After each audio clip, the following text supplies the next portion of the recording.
लोकसभा निवडणुकीसाठी शिंदे गटाकडून micro planning. Shinde गटाची कोर कमिटी निवडणुकीचं प्लॅनिंग करणार. आज शिंदे गटाच्या सर्व मंत्री आणि प्रमुख आमदारांची बैठक. शरद पवार गटाची तिसरी यादी उद्या जाहीर होणार. सातारा, रावेर आणि म्हाड्याचे उमेदवार उद्या जाहीर होणार. खासदार संजय राऊतांच्या सांगली दौऱ्याचा आजचा दुसरा दिवस. संजय राऊतांची सकाळी 11 वाजता पदाधिकाऱ्यांसोबत बैठक. संजय राऊत आर पाटलांच्या समाधीस्थळाचंही दर्शन घेणार. ठाकरे गटाचे नेते आदित्य ठाकरे आज मुंबईमध्ये प्रचार करणार. आदित्य ठाकरेंच्या मुलुंड आणि भांडूपमध्ये चौक सभांचं आयोजन. भाजप नेते नारायण राणे आज रत्नागिरीच्या दौऱ्यावर. दिवसभरात नारायण राणेंच्या राजापूर आणि जयगड खंडाळामध्ये 2 जाहीर सभा. सभेतील भाषणाकडे सर्वांचं लक्ष. शरद पवार गट साताऱ्याची जागा लढवणार. साताऱ्याची जागा काँग्रेसला मिळणार नाही. TV9 मराठीला सूत्रांची माहिती. पृथ्वीराज चव्हाण तुतारी चिन्हावर लढल्यास पवार गट विचार करणार असल्याची माहिती.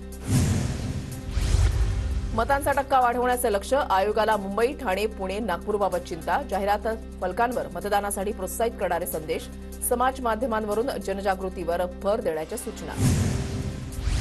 अभिनेता गोविंदांच्या रामटेक प्रचार दौऱ्याचा आजचा दुसरा दिवस. शिंदे गटाचे उमेदवार राजू पारवे यांच्या प्रचारासाठी गोविंदा मैदानात. आज हिंगणा आणि उमरेडमध्ये गोविंदा यांचा प्रचार. नागपूर आणि रामटेक लोकसभेच्या उमेदवारांना निवडणूक आयोगाची नोटीस. उमेदवारांनी सादर केलेला खर्च आणि आयोगानं काढलेल्या खर्चामध्ये तफावत असल्यानं नोटीस. कल्याण लोकसभा मतदारसंघ भाजपला द्या, अन्यथा काम करणार नाही. गणपत गायकवाड समर्थकांचा इशारा.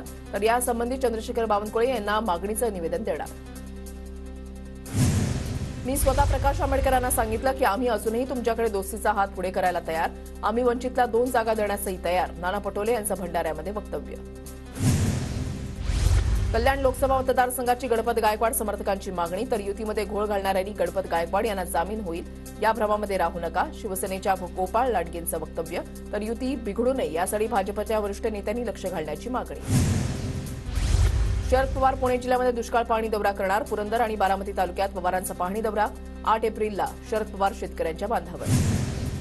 राज्यामध्ये पुढील 2 दिवस होरपळीचे. पारा 40 अंशांवरच राहण्याची शक्यता. विदर्भात उष्णतेच्या लाटेचा इशारा. रात्रीच्या उकाड्यातही वाढ होण्याचा अंदाज.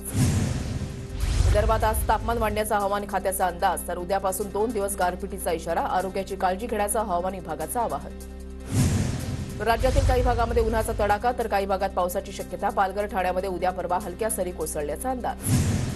परभणी जिल्ह्यामध्ये काही दिवसांपासून तापमानामध्ये सातत्यानं वाढ सुरू. उष्माघातापासून बचावासाठी काळजी घ्या. महापालिकेकडून नागरिकांना आवाहन. पुण्यामध्ये वर्षभरात टँकरच्या 4 लाख फेऱ्या. पुणे शहर आणि उपनगरातील विस्कळीत पाणी पुरवठ्यामुळे टँकरच्या मागणीमध्ये वाढ. सोलापूर जिल्ह्यामध्ये पाणी टंचाई तीव्र. अनेक तालुक्यांमधून टँकरच्या मागणीमध्ये वाढ. 6 तालुक्यातील 34 गावात सध्या 38 टँकरद्वारे पाणीपुरवठा सुरू. वाशिम जिल्ह्यामध्ये महावितरणनं 150 ग्रामपंचायतीच्या पाणीपुरवठा योजनेचा वीज पुरवठा तोडला. जिल्ह्यातील 400 ग्रामपंचायतींकडे 15 कोटी 15 लाखांची थकबाकी. पाणीपुरवठा बंद झाल्यानं नागरिकांची पाण्यासाठी भटकंती. परभणी जिल्ह्यामध्ये महावितरणनं जोरदार थकबाकी वसुली केली. मार्च एंडला महावितरणतर्फे तब्बल 29 कोटींची वसुली. गोंदियाच्या रामनगर परिसरामध्ये चोरी करणाऱ्या चोराला सीसीटीव्हीच्या आधारे पोलिसांकडून बेड्या. आरोपीकडून 1 लाखांचा मुद्देमाल हस्तगत. इरफान अब्दुल अलीम सय्यद असं आरोपीचं नाव. पिंपरी चिंचवडमध्ये ब्लॅक फिल्मिंग प्रकरणी वाहतूक पोलिसांची कारवाई. पोलिसांनी एका आठवड्यामध्ये 3435 वाहनांच्या काळ्या काचा काढल्या. कराडमध्ये विद्यार्थ्यांची मतदान करण्याची प्रतिज्ञा. कराडच्या औषध निर्माणशास्त्र महाविद्यालयामधील विद्यार्थ्यांनी घेतली एकत्रित प्रतिज्ञा. परभणीमध्ये मतदानाची टक्केवारी वाढावी यासाठी इंडियन मेडिकल असोसिएशनच्या वतीनं अनोखा उपक्रम. मतदान करणाऱ्यांना वैद्यकीय तपासणी फीजमध्ये 30% सूट मिळणार. बुलडाणा जिल्ह्यामध्ये भयमुक्त शांततापूर्ण निवडणुकीसाठी प्रशासन सज्ज. पोलीस दलातर्फे गो वोट, चला जाऊया मतदान अभियान. मध्य रेल्वेच्या पुणे विभागातून आर्थिक वर्षामध्ये 5,57,00,000 प्रवाशांचा प्रवास. आधीच्या वर्षाच्या तुलनेमध्ये प्रवासी संख्येमध्ये 18% वाढ. तिकीट तपासणी मोहिमेअंतर्गत 27 कोटी रुपयांहून अधिक दंड वसूल.